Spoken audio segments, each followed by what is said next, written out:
Çarşı bedayla bir roz gamgin yeter canım benim. Çarşı bedayla bir roz gamgin olar canım benim. Dost yarım olmasa koy buzul devranım benim. Dost yarım olmasa vayrandır devranım benim. Elmidam çarşı felek devran yetir mert başıda. Kalmadı arman bukun kim kimleni koz yaşıda.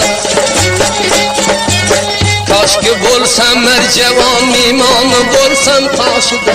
Toxtasam merdan bolup bir merdmeni serbaşıda. Hay ki sen can istedi vayrandı devranım benim.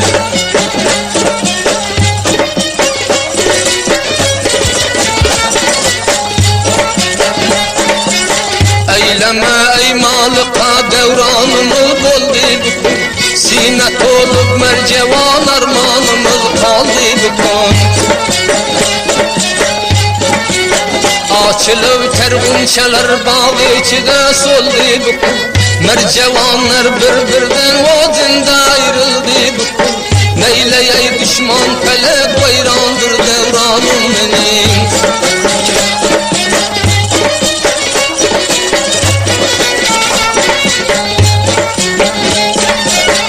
Eylemesler derdi dilge çaresini bilmez kesi.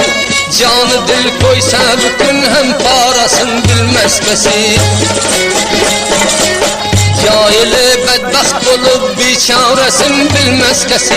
Yığlatıp vayran yeter avarasını bilmez kesi. Neyleyey biçare men vayrandır devranım benim.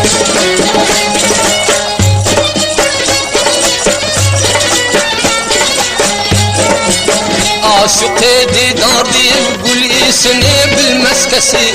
Otur kelib meylisini bilmez kesi. Ne rakam dert etmesin namusunu bilmez kesi. Neyleyey biçare men vayrandır devranım benim.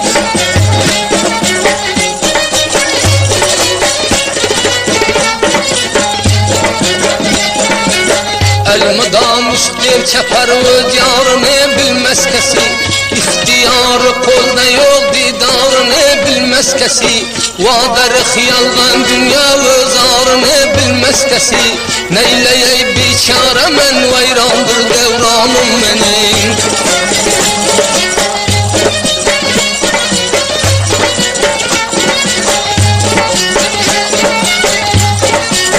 Cahili bedbaht olur öz neslini bilmez kesi.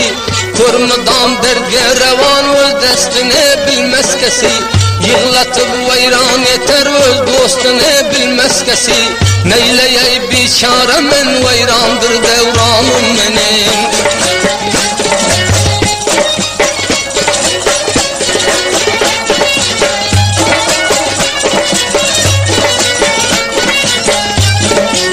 Sözlediysen yok zaban hatasını bilmez kesi. Ömrü dil aşığının kotasını bilmez kesi. Emvene kavmi karib hatasını bilmez kesi. Neyleyey biçare men vayrandır devranım benim.